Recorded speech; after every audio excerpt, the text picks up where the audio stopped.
Hello दोस्तों, क्या हाल चाल। सब बढ़िया होंगे। तो हमने लास्ट लेक्चर में हमारे chapter first introduction to physics के फर्स्ट 10 क्वेश्चन कर लिए थे। 10th क्वेश्चन हमारा लास्ट में थोड़ा रह गया था। पहले एक बार उसको कंप्लीट कर लेते हैं, उसके बाद हम नेक्स्ट क्वेश्चंस करते हैं। तो हमारा जो बैरोमीटर की हाइट थी 75 सेंटीमीटर थी, उसको मीटर में कन्वर्ट किया। एसिलेशन जो ग्रेविटी थी वो हमारे पास 9.8 मीटर पर सेकेंड्स थी, और डेंसिटी ऑफ मरकरी वो भी हमें गिवन थी। तो प्रेशर का रिलेशन हमारे पास गिवन था P is equal to rho g h. हमारे पास रो की वैल्यू होगी है 13.6 इंटू 10⁻³ ठीक है। जी है हमारे पास 9.8 ठीक है। उसके बाद बचा क्या है हमारे पास, हाइट। हाइट कितनी है 0.75 मीटर। Now we calculate. तो अगर इनकी कैलकुलेशन करने के बाद हमारे पास रिजल्ट आता है 10⁵ न्यूटन पर मीटर स्क्वायर ठीक है। ये हमारे पास इसका रिजल्ट आता है। ओके। अगर इसी चीज़ को अगर हम डाइन CGS में कन्वर्ट भी कर सकते हैं। This pressure in SI and CGS unit using the flowing data. तो SI में हमारा हो चुका है, अब हमें CGS में करना है। ये हमारा प्रेशर है CGS में ठीक है। अब SI के बाद CGS। P न्यूटन, 1 न्यूटन कितना होता है, 1 न्यूटन इज इक्वल टू 10⁵ डायन ठीक है। और 1 मीटर किसके इक्वल होता है, 100 सेंटीमीटर के। तो 1 metre square is equal to 10⁻⁴ centimetre. Then we divide it. Pressure कितना 10⁻⁵ न्यूटन था, न्यूटन को डायन में कन्वर्ट 10⁻⁵ डायन, और मीटर का सेंटीमीटर में करने के लिए 10⁻⁴ centimetre. Then pressure will be equal to 4 ख़त्म 10 इंटू 10⁻⁵ डायन पर सेंटीमीटर स्क्वायर ठीक है। ये हो गया हमारा question number 10।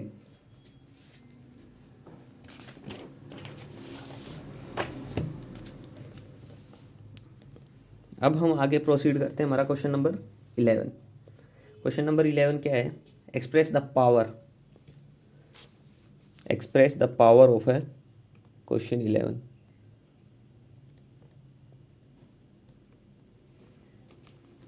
Express the power of 100 volt bulb in CGS unit. 100 volt का बल्ब है, उसको CGS यूनिट में कन्वर्ट करना है। सबसे पहले पावर दे रखी है P is equal to 100 watt ठीक है। तो पावर का फॉर्मूला क्या होता है, power is equal to work upon time. तो वर्क का रिलेशन क्या होता है, M1। वर्क क्या होता है, force into displacement upon time, नीचे था ही। और फोर्स का क्या होता है, M1 L1 T-2, और एक D है तो M1 L2 T-2 हो गया। ये हमारा वर्क का डायमेंशन डिवाइडेड बाय T ठीक है। तो टोटल कितना आ गया, M1 L2 T-3। ये हमारा डायमेंशन आ गया पावर का, M1 L2 T-3। अब देखिए ये मास का डायमेंशन है, हमें क्या है CGS में करना है, हमारे पास SI में है। तो मास हम किस में लेते हैं, SI में kg में। CGS में करने के लिए ग्राम में जाना पड़ेगा, तो 10⁻³ ग्राम ठीक है। लेंथ होती है मीटर में, लेंथ किस में होती है मीटर में, हमें सेंटीमीटर में जाना है, तो 10⁻² सेंटीमीटर। लेकिन 2 है इसकी पावर, तो 1 तो 2 हो जाएगी। M स्क्वायर कितना हो जाएगा, M स्क्वायर नहीं, हाँ मीटर है, मीटर का स्क्वायर कितना हो जाएगा 10⁻⁴ सेंटीमीटर स्क्वायर। और टाइम हमारा सेकंड में होता ही है, तो टाइम में हमें कोई भी चेंजेस की ज़रूरत नहीं है ठीक है। तो इसका कैलकुलेशन कर लेंगे अब हम। कितना हो जाएगा 10⁻³ इंटू 10⁻⁴ और 10⁻²00 हमारे पास पहले ही है, तो ये किस में हो जाएगा, ये हो जाएगा ग्राम सेंटीमीटर स्क्वायर और टाइम की क्यूब, सेकंड की क्यूब। ठीक है, तो ये कितना हो जाएगा 4 3 7 और 2 9, तो 10⁻⁹ ग्राम सेंटीमीटर स्क्वायर पर सेकंड की क्यूब। तो ये हो जाएगा हमारा सेकंड स्क्वायर, तो ये हो जाएगा 10⁻⁹ अर्ग पर सेकंड। तो ये हमारा है क्वेश्चन नंबर 11 का सॉल्यूशन। ठीक है, क्वेश्चन नंबर 11 तक हो गए हैं। क्वेश्चन नंबर 12, क्वेश्चन नंबर 12 देखते हैं हम। हमारा क्वेश्चन नंबर 12 क्या कहता है, नॉर्मल ड्यूरेशन ऑफ एमएससी कोई भी क्लास है physics practical period in Indian college is 100 minute. Practical period होता है 100 मिनट का, ये बोला उन्होंने नॉर्मल किसमें, इंडियन कॉलेजेस में मिनट का। ठीक है, express this period in micro century, micro century में कन्वर्ट करना है। ठीक है, तो सबसे पहले 1 माइक्रो सेंचुरी, 1 माइक्रो सेंचुरी कितने के इक्वल होगी, 10⁻⁻6 इंटू 100 ईयर। 1 माइक्रो क्या होता है, 1 micro is equal to 10⁻⁻6 metre. ठीक है, आपको पता ही है ये चीज़। ठीक है, 1 माइक्रो सेंचुरी हो गया। उसके बाद अब ईयर को कन्वर्ट करो मिनट, क्योंकि हमें सारा डाटा चाहिए मिनट में। ठीक है, express this period in century, इसको सेंचुरी में कन्वर्ट करना है। ठीक है, माइक्रो सेंचुरी में। तो 1 ईयर कितने का हो रहा है, 365 डे, 365 डेज, और 1 डे 24 आवर, 24 आवर में से 1 आवर 60 मिनट। तो ये हमारा पूरा डाटा आ गया मिनट का। ठीक है, तो मिनट में हमारा डाटा आ चुका है। तो मिनट का डाटा हम देखेंगे कितना है, इसकी कैलकुलेशन कर लेंगे अब हम कि हमारा कैलकुलेशन करने के बाद कितना आता है। तो ये सारा डाटा हम ऊपर पुट करेंगे ईयर की जगह। तो 1 माइक्रो सेंचुरी किसके इक्वल हो जाएगी, 10⁻⁻6 इंटू 100 इंटू 365 इंटू 24 इंटू 60। तो ये सारा डाटा हम यहाँ पुट कर देंगे। ये सारा डाटा किस में आ जाएगा, मिनट में आ जाएगा। तो टोटल कितना होगा, इसकी कैलकुलेशन करेंगे तो हमारे पास आ जाएगा 52.56 मिनट 1 माइक्रो सेंचुरी। ठीक है, तो 1 माइक्रो सेंचुरी हो गया है। ठीक है, 1 micro century is equal to 52.56 minute. तो हमें अब फाइंड आउट करना है 100 मिनट कितनी सेंचुरी के इक्वल होगी, express this period in micro century करना था। तो 100 मिनट कितनी के इक्वल होगी, 1/52.56 इंटू, तो इसको डिवाइड किया तो 1/, ये आ गया। तो कितनी, 1 मिनट के लिए आता, वो तो हमें 100 मिनट करना, तो 100 से मल्टीप्लाई कर दिया, तो ये हमारा आ जाएगा माइक्रो सेंचुरी। ठीक है, कितना आएगा वो आप कैलकुलेट कर सकते हो, नियरली 1.9 माइक्रो सेंचुरी। ठीक है, ये था हमारा क्वेश्चन नंबर 12।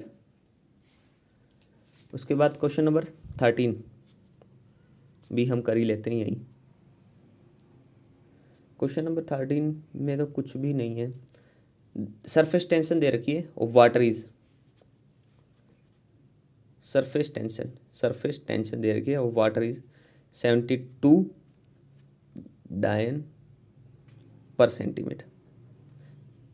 इस चीज़ को हमें एसआई में कन्वर्ट करना है, इस चीज़ को हमें एसआई यूनिट में कन्वर्ट करना है। एसआई यूनिट में कन्वर्ट करो। ठीक है, एसआई यूनिट में कन्वर्ट करना है इसको। तो देखो हमें पता है 1 न्यूटन किसके इक्वल था, 10⁻⁵ डायन। तो 1 डायन किसके इक्वल हो गया, 10⁻⁻5 न्यूटन। ठीक है, तो सेंटीमीटर, तो 1 मीटर किसके इक्वल था, 1 metre is equal to 100 centimetre. तो यहाँ से हम इम्प्लाइज करें तो 1 सेंटीमीटर किसके इक्वल हो जाएगा, 1 सेंटीमीटर किसके इक्वल होगा, 100 divided by 1, 1 divided by 100, 1 divided by 100 मतलब 10⁻⁻² मीटर। ठीक है, अब सेंटीमीटर को मीटर में कन्वर्ट हो गया, तो इन सभी वैल्यू को हम पुट कर देंगे, पुट करेंगे यहाँ, ये क्या हो जाएगा 72 डायन 1 डायन 10⁻⁻5 Newton, 10⁻⁻5 Newton divided by, centimetre को मीटर में कन्वर्ट किया, 10⁻⁻² से डिवाइड करो ये मीटर, तो ये कितना आ गया, इसको कैलकुलेट करेंगे तो ये आ गया 0.072। ठीक है, 0.072 न्यूटन पर मीटर। ठीक है, ये आ गया हमारा क्वेश्चन नंबर 13 का सॉल्यूशन। ओके,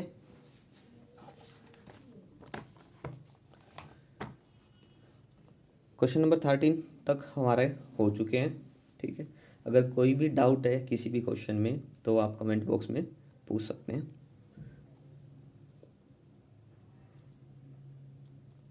13 तक हो चुके हैं। क्वेश्चन नंबर 14 क्वेश्चन हमारा क्या कह रहा है देखना, the kinetic energy K of rotating body depend on its movement of inertia I and its angular speed omega. Assume the relation, हमें relation to be kinetic energy के लिख लो, या काइनेटिक एनर्जी को हमने ई लिख लिया। ठीक है, ई इज इक्वल टू के आई ए ओमेगा बी, आई ए ओमेगा बी, ऐसा कुछ रिलेशन दे रखा है। वेयर के is a dimension less constant, तो ये तो कॉन्स्टेंट है, के इज डायमेंशन लेस कॉन्स्टेंट, ये डायमेंशन लेस कोई डायमेंशन नहीं, कॉन्स्टेंट क्वांटिटी है एक तरह से। हमें फाइंड ए एंड बी निकालना है। Movement of inertia of a sphere about its diameter is, movement of inertia दे रखा है 2/5 mr², ये सब चीज़ें में गिवन है। तो आई हमें दे रखा है, सबसे पहले ई इज इक्वल टू, के कॉन्स्टेंट है कुछ वैल्यू नहीं होगी, 2 लिख लो के इंटू आई कितना है 2/5 mr² की पावर, इसकी पावर दे रखी ए और ओमेगा की बी। ठीक है, अब यहीं से देखो एनर्जी का डायमेंशन फॉर्मूला आपने पहले भी निकाल रखा है। तो एनर्जी होती क्या है, एनर्जी मतलब work force into displacement, F into D. ये कितना आ जाएगा एनर्जी, हमारे पास एनर्जी का रिलेशन क्या आ जाएगा, फोर्स तो m1L2T-2, ये आ गया हमारे पास एनर्जी का डायमेंशन फॉर्मूला। ठीक है, तो अब यहाँ से देखिए, इस रिलेशन को उठाइए यहाँ से, ये तो हमारा लेफ्ट हैंड साइड का था, अब राइट हैंड साइड देखिए, के इंटू 2/5 mr² की पावर ए ओमेगा बी। तो यहाँ से ओमेगा क्या होता है, omega is the angular velocity, angular displacement upon time. तो हमें पता है एंगुलर डिस्प्लेसमेंट थीटा, डिस्प्लेसमेंट जो है डायमेंशन लेस क्वांटिटी है। ठीक है, तो डायमेंशन लेस, तो कोई डायमेंशन नहीं होते, तो ये हो जाएगा टी इनवर्स, मतलब टाइम का हो जाएगा, सिर्फ टाइम की -1। तो यहाँ से क्या आ जाएगा, एम की ए, आर मतलब एल की 2a और टी की -b, ये आ गया राइट हैंड साइड से। ठीक है, अब दोनों को कंपेयर करते हैं, एम को करते हैं तो ए यहाँ से आ गया 1, एल को कंपेयर किया तो 2a इज इक्वल टू 2। ठीक है, 2a इज इक्वल टू 2, तो ए की क्या आ गई 1, ए तो हमारे पास 1 आ ही चुका था, चलो कंपेयर फिर भी कर लिया हमने। तो यहाँ से बी कितना आ जाएगा, बी इज इक्वल टू 2। तो एनर्जी का ये रिलेशन हमारे पास फाइनली क्या आ जाएगा वो देखना है। तो ई इज इक्वल टू के आई, ए की हमारे पास 1 है, ठीक है, ओमेगा के पावर बी है, तो बी इज इक्वल टू 2 है, तो के आई ओमेगा 2। तो हमारे पास फाइनली रिलेशन आ गया। ठीक है, कौन सा क्वेश्चन नंबर था ये, क्वेश्चन नंबर 14। तो क्वेश्चन नंबर 14 का सॉल्यूशन आ चुका है हमारे पास। ठीक है, A1 B2। ठीक है। ठीक है, हमारे पास फाइनली टोटल रिलेशन हो चुका है। इसके बाद हम क्वेश्चन नंबर 15 स्टार्ट करते हैं।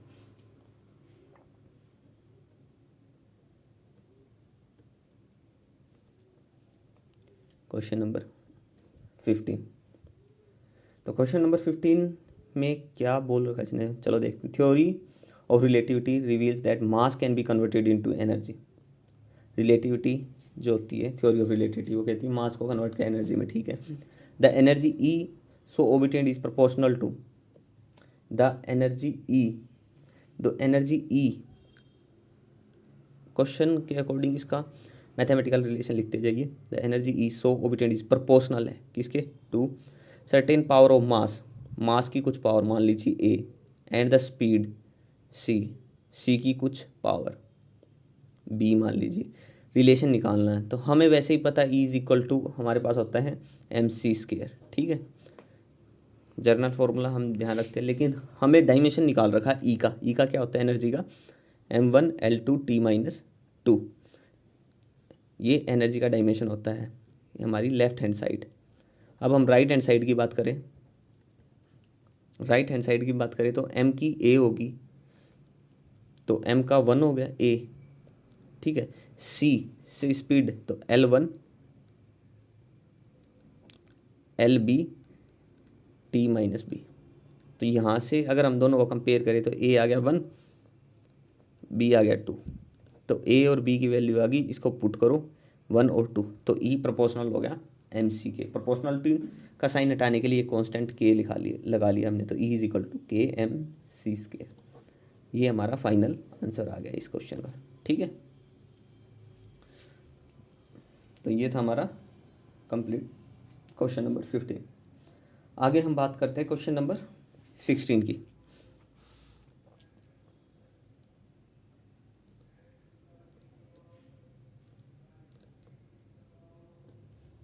क्वेश्चन नंबर 16 देखिए।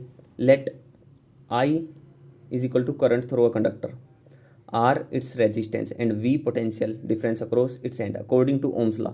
प्रोडक्ट ऑफ ओम्स लॉ के अकॉर्डिंग क्या है, product of two of this quantity equal the third. दो क्वांटिटी का प्रोडक्ट थर्ड के इक्वल होगा। Obtains Ohm's law from dimension analysis से ओम्स लॉ निकालिए। Dimension formula for R and V। R के लिए हमें डायमेंशन फार्मूला गिवन है ML2I-2T-3, और V के लिए हमें रिलेशन है ML2T-3 और I-1, ठीक है। अब यहाँ से हमें कुछ नहीं, हमें बस इतना ध्यान रखना है कि जो left hand side dimension analysis में left hand side right hand side के इक्वल रखते हैं। तो मान लो एक को लेफ्ट मान ले, एक को राइट मान लेते हैं, दोनों को इक्वल रखते हैं। ML2I-2T-3, एक है ML2T-3 और I-1। अब देखो दोनों में कंपेयर करते तो M पूरा है, L2 कंप्लीट है, T की -3, तो I कम कहाँ है, कम यहाँ है, यहाँ I-2 है, I-1 है। तो इसको I-1 करने के लिए क्या करेंगे, मल्टीप्लाई कर देते हैं I से, ठीक है। तो ये रिलेशन किसका था, सबसे पहले देखो ये रिलेशन था R का, तो ये R है इंटू I है, दैट्स ये किसका था, V का, तो V is equal to IR। ये हमारा रिलेशन आ गया ओम्स लॉ का। तो यही चीज़ इसमें शो करनी थी क्वेश्चन नंबर 16 में। तो नेक्स्ट हम करते हैं क्वेश्चन नंबर 17।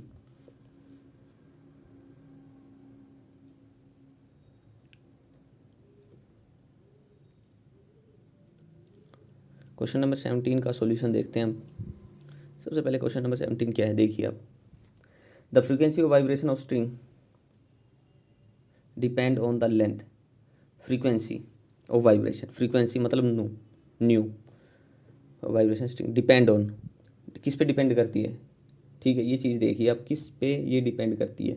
मान लीजिए डिपेंड करती है, फ्रीक्वेंसी है जो वो डिपेंड करती है किस पे, लेंथ पे, बिटवीन द नोड्स L की A कर लीजिए। फिर tension F in the string LAFB and its mass per unit length M C. ये हो गया, ठीक है। इन चीज़ों पे हमारी ये सारी चीज़ें डिपेंड करती है, ठीक है। अब फ्रीक्वेंसी का तो हमें पता है, न्यू 1/t होता है, तो t-1। तो m और l की बात करें, m भी 0 l भी 0, t-1, ये इसका डायमेंशन फॉर्मूला हो गया लेफ्ट हैंड साइड का। अब हम बात करते हैं राइट हैंड साइड पे। ये राइट हैंड साइड को देखते हैं, तो l की a फोर्स का क्या होगा,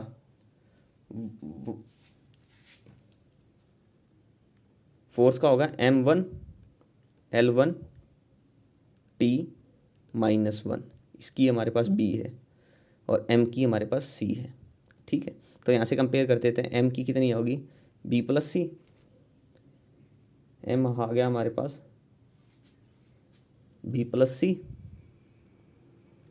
और l क्या है a+b, और t तो सिर्फ -b है।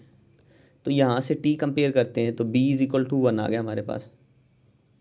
b अगर 1 है,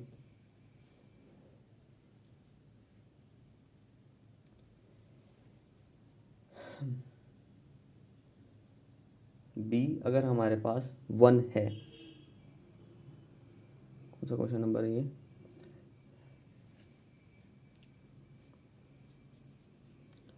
क्वेश्चन नंबर 17 था।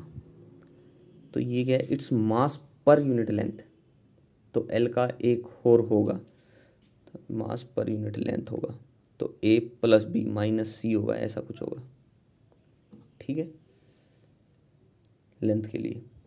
तो b तो हमारे पास आ गया, b+c = 0 और a+b -c = 0, जब इनको कंपेयर करते हैं इस रिलेशन से लेफ्ट हैंड साइड से।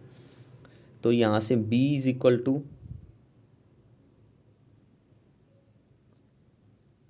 b किसके इक्वल आ गया, b = -c,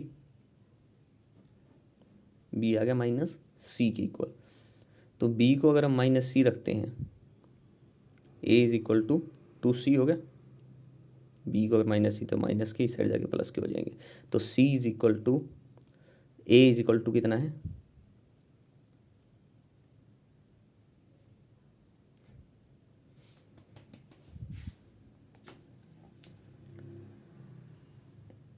b+c, तो a/2 हो गया, ये हमारे पास हो गया a/2।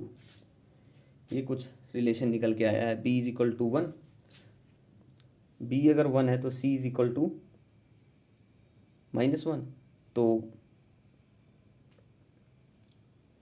इतना हो गया हमारे पास ये रिलेशन। तो यहाँ से अगर हम देखते हैं, b अगर 1 है तो c कितना आ गया, c = -1 आ गया।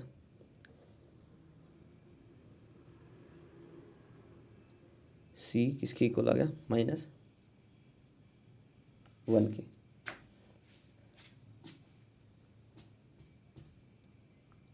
c -1 हो गया। और इसके बाद हम नेक्स्ट इसमें पुट करते हैं, हमारा c = -1 +1। अब क्या रह गया हमारे पास इसमें कैलकुलेट करना, b हो चुका है, c हो चुका है, a रहता है अब हमारे पास। तो ये देखो a = 2c होगा, और c कितना है हमारे पास -1, तो a = -2 होगा।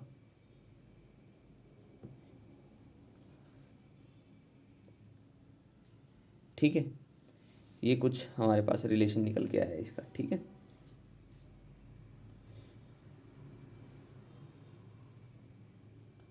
तो इन रिलेशंस को अगर हम पुट कर देते हैं, तो हमारा फाइनल रिजल्ट आ जाता है क्वेश्चन नंबर 17 का।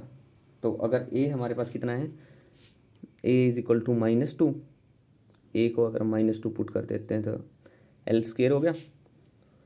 तो यहाँ से अगर हम देखें प्रोपोर्शनल, तो न्यू फ्रीक्वेंसी है जो प्रोपोर्शनल इस रिलेशन के कुछ प्रोपोर्शनल होगा, ठीक है। तो b कितना है, b 1 है, और m कितना है, m 1 है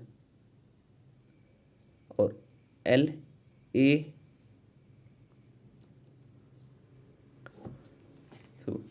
चलो इस क्वेश्चन को एक बार हम फिर से देखते हैं, कंप्लीट अच्छे से देखते हैं। न्यू क्या था, न्यू प्रोपोर्शनल था एल एफ और एम के, ए बी सी, ठीक है। न्यू फ्रीक्वेंसी 1/t, तो t-1, ये तो ठीक है हमारे पास proportional sign. m1 force, m1 L1 t-2, force का यही होता है, force is equal to mass into acceleration, ठीक है, यही होता है, ठीक है। तो यहाँ से L और M का बच गया हमारे पास, तो इसको टोटल को लिखते हैं, L का A, B और M का C। तो यहाँ से क्या आ गया, L की आ गई A प्लस B, M की आ गई B प्लस C और T की आ गई माइनस का 2B, ठीक है। ये कुछ रिलेशन आया है। इस रिलेशन को अब अगर आगे हम सोल्व करते हैं तो देखिए क्या होता है, A प्लस बी किसके इक्वल हो गया, A प्लस बी एल हमारे पास 0 है, तो A plus B is equal to 0, L की M और L के कंपोनेंट 0 है, ठीक है। उसके बाद L हो गया,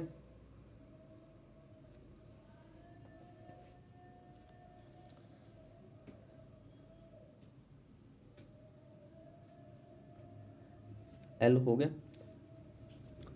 A plus B L, M की बात करें तो B plus C is equal to 0 और ये 2B इज इक्वल टू 1, तो B is equal to 1/2। B तो हमारा 1/2 आना था, ठीक है, B आ गया। अगर B 1/2 है तो C कितना हो गया, C इज इक्वल टू -1/2। अगर B 1/2 है तो A कितना हो जाएगा,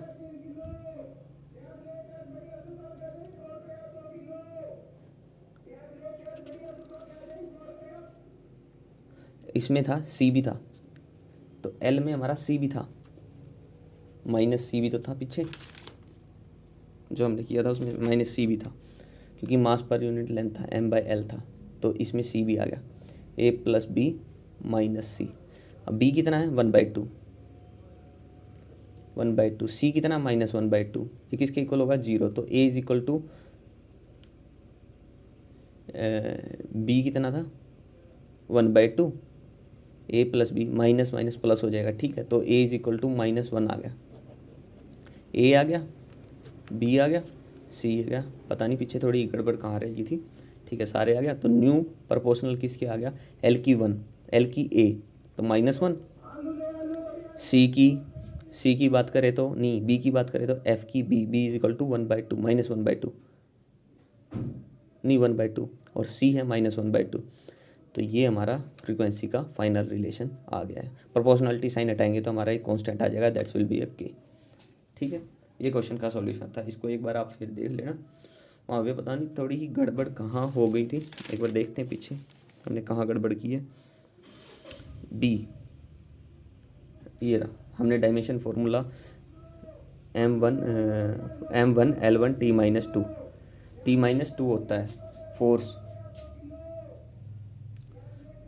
force is equal to mass into acceleration change in velocity upon time, और वेलोसिटी डिस्प्लेसमेंट अपॉन टाइम, तो T की -2 आना चाहिए था, हमने यहाँ थोड़ी गड़बड़ ध्यान नहीं रहा, चलो कोई नहीं,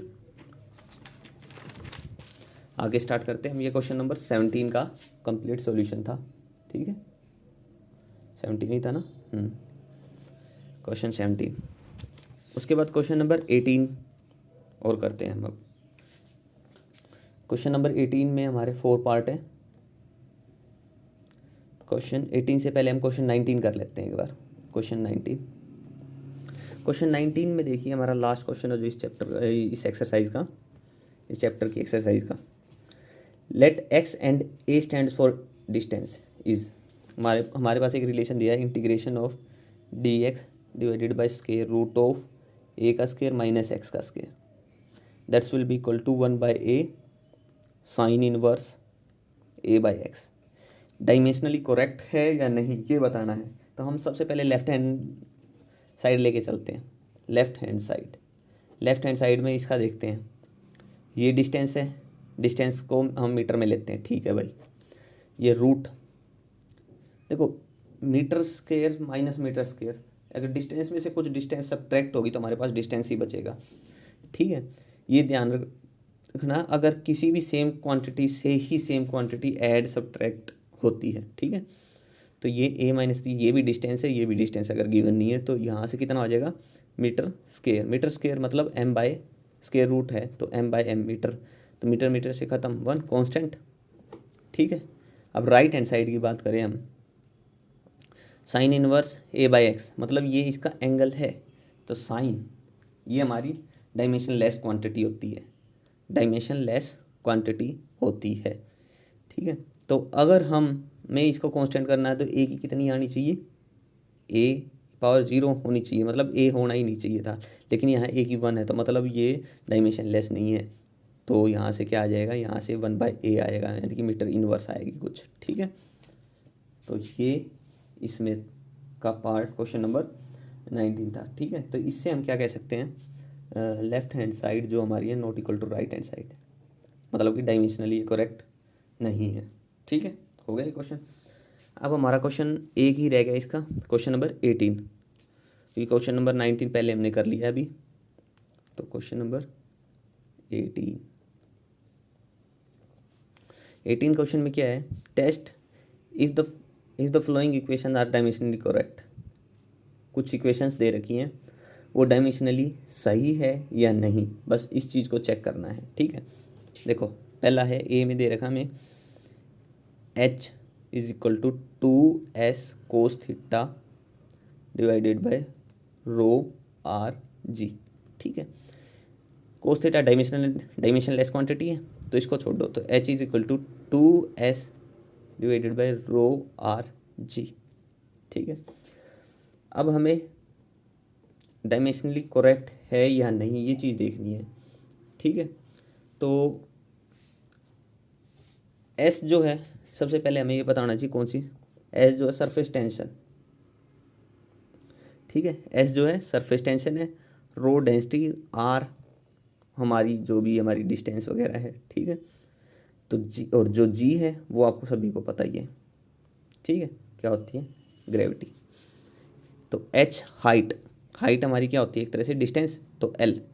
तो लेफ्ट हैंड साइड की बात की जाए तो ये आ गई हमारे पास, डिस्टेंस को मीटर में मानते हैं m, नहीं ये l होता है डायमेंशन। अब राइट हैंड साइड की बात करें हम, राइट में ये कांस्टेंट क्वांटिटी इसको भूल जाओ, रो ये एस जो है surface tension, force per unit length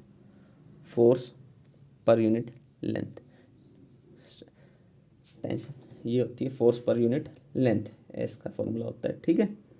उसके बाद हमारे पास नीचे क्या है, रो आर जी, रो हमारी डेंसिटी है, आर आपको पता है, जी आपको पता ही है, ठीक है।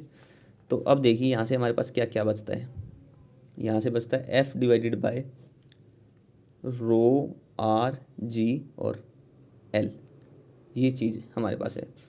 रो जो होती है हमारी डेंसिटी, मास पर यूनिट वॉल्यूम होती है, तो F by mass per unit volume, तो आर जी एल, ठीक है। यहाँ से वॉल्यूम की बात करें तो 2 लेंथ ये है, तो एक लेंथ बच जाएगी हमारे पास, तो वो ऊपर चली जाएगी एल, ठीक है। क्योंकि वॉल्यूम क्या होता है, length into breadth into height, और ये सब सारी लेंथ ही होती है हमारी, ठीक है। तो एफ बाय एम जी, और एफ ऊपर था, F is equal to M g होता है, फोर्स को हम F is equal to M g लिख सकते हैं, तो इसकी भी यूनिट खत्म, तो यहाँ से सिर्फ एल बच जाएगा, तो left hand side is equal to right hand side, okay. तो ये इसका ए पार्ट था क्वेश्चन नंबर 18 का। अब इसी क्वेश्चन का बी पार्ट देखते हैं। बी हमारे पास वेलोसिटी दे रखी है, that's will square root of P by rho दे रखा है हमें, square root of P by rho ये हमें दे रखा है, ठीक है। तो v जो है आपको पता है, v हमारी जो होती है वो velocity, p stands for pressure, and rho वो ये हमारी डेंसिटी, ठीक है। तो अब इसका फॉर्मूला देखते हैं। वी का आपको पता है डायमेंशन, लेफ्ट हैंड साइड की बात करें तो L1T-1 हो गया, ठीक है। अब राइट हैंड साइड की बात करते हैं, square root of P by rho है, ठीक है। तो P हम देखते हैं, P क्या होता है, प्रेशर। प्रेशर क्या होता है, प्रेशर फोर्स अपॉन एरिया, ठीक है। ये हो गया P। अब रो की बात करें, rho density mass per unit volume, तो क्या हो जाएगा, mass per unit volume, volume by mass, ठीक है। एरिया से 3, तो यहाँ से F इंटू L बच गया बाय M बच गया, ठीक है। और फोर्स का डायमेंशन क्या होता है, M1L1T-2, और एक L हमारे पास इसके साथ मल्टीपल में था तो 2 हो गया, डिवाइडेड बाय M1। तो M1 से M1 खत्म, L2T-2 इसका स्क्वायर रूट था, तो मतलब इसका हाफ, तो LT-1 बच जाएगा हमारे पास, जो इक्वल है, ये हम आ गई right hand side. Right hand side ये आ गया, लेफ्ट हैंड साइड भी यही था, राइट हैंड साइड दोनों इक्वल हो गए, तो ये डायमेंशनली ये भी करेक्ट है, ठीक है। उसके बाद इसी का C part, V is equal to pi P R⁴ T divided by 8 eta L। Eta नहीं, नीटा, कोफिशिएंट ऑफ विस्कोसिटी, ये हमारा है कोफिशिएंट ऑफ विस्कोसिटी, और L हमारी लेंथ है, वॉल्यूम R⁴, ये सारी चीज़ें हमें पता है, ठीक है। अब ईटा बता दिया मैंने, ये हमारा कोफिशिएंट ऑफ विस्कोसिटी है, और P हमारा प्रेशर है, ठीक है। R वही डिस्टेंस है, T हमारा टाइम वही हमारा, ठीक है। तो हमें पता है F जो होता है, F का फॉर्मूला 6 पाई ईटा R⁵, ये हमें फॉर्मूला एक पता है, ठीक है। तो यहाँ से ईटा का हमारे पास डायमेंशन आ जाएगा, eta is equal to F/6 pi R⁵, ठीक है। तो इसका डायमेंशन जो फॉर्मूला हम निकालेंगे, वेलोसिटी का हमें पता है, R का पता है, तो फोर्स का ही पता है, तो इसका डायमेंशन फॉर्मूला क्या हो जाएगा टोटल, M1 फोर्स का देखो, M1L1T-2 हो गया। अब R का क्या हो जाएगा, L, V का L T-1, तो मतलब ये हो जाएगा L into L square T-2, तो T-2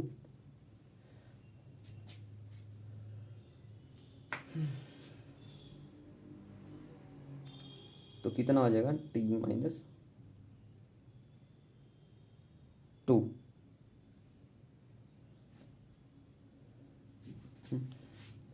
ये चीज़ होगी।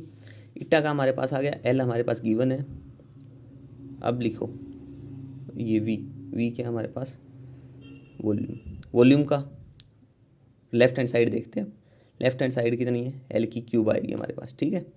यहाँ से इसको सोल्व करते हैं, तो यहाँ क्या बच गया, M1 बचेगा, L⁻⁻1 बचेगी, और T की तो हमारे पास 0 ही बचेगी फिर इसके अकॉर्डिंग, तो ठीक है, ये हो गया। तो इसमें अब हमारे पास क्या पेंडिंग बच गया, L नीचे और दे रखा है, उसको देखेंगे एक बार, ये फॉर्मूला सोल्व हो गया। तो अब राइट हैंड साइड उठा लो,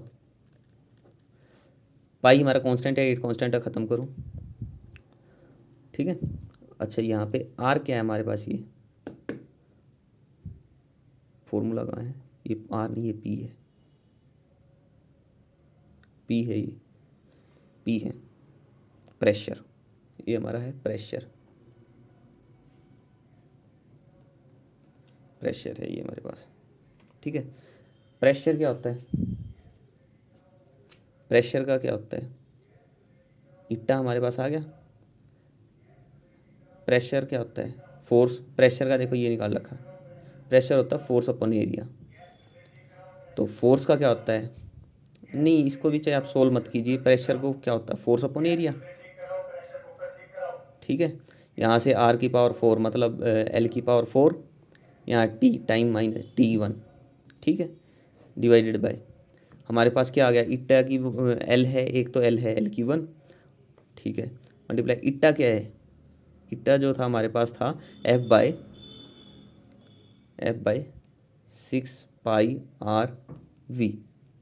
ये भी एक तरह से लेंथ है, ख़त्म, फोर्स से फोर्स ख़त्म, ठीक है। वेलोसिटी एरिया से 2L ख़त्म, तो यहाँ कितना बच गया, 2 बच गया। तो क्या बच गया ऊपर, L2T1, L2T1, और नीचे हमारे पास है वेलोसिटी, वेलोसिटी ये ऊपर आ जाएगी इंटू V आ गया, ऊपर आ जाएगी। तो वेलोसिटी का डिस्प्लेसमेंट अपॉन टाइम, तो L2T1 तो इसका है, और वेलोसिटी के लिए हमारे पास है L1T-1। तो यहाँ से कितना बच गया, L3, जो है लेफ्ट हैंड साइड के इक्वल। तो ये भी हमारा डायमेंशनली करेक्ट है। आप अपनी अकॉर्डिंग देखिए, आप जितना सिंप्लीफाई कर सकते हो जिस क्वेश्चन के सॉल्यूशन को, उसी वे से कर लीजिए, ठीक है। आपको जो रिलेशन याद आए उसका लास्ट डी पार्ट है, और हमारी एक्सरसाइज का भी लास्ट क्वेश्चन। तो हमारे पास यहाँ दे रखी है न्यू है, जहाँ तक मेरे को लग रहा है न्यू फ्रीक्वेंसी ही होगी, फ्रीक्वेंसी है nu 1/2π square root of mg/l/i, i is equal to mr²।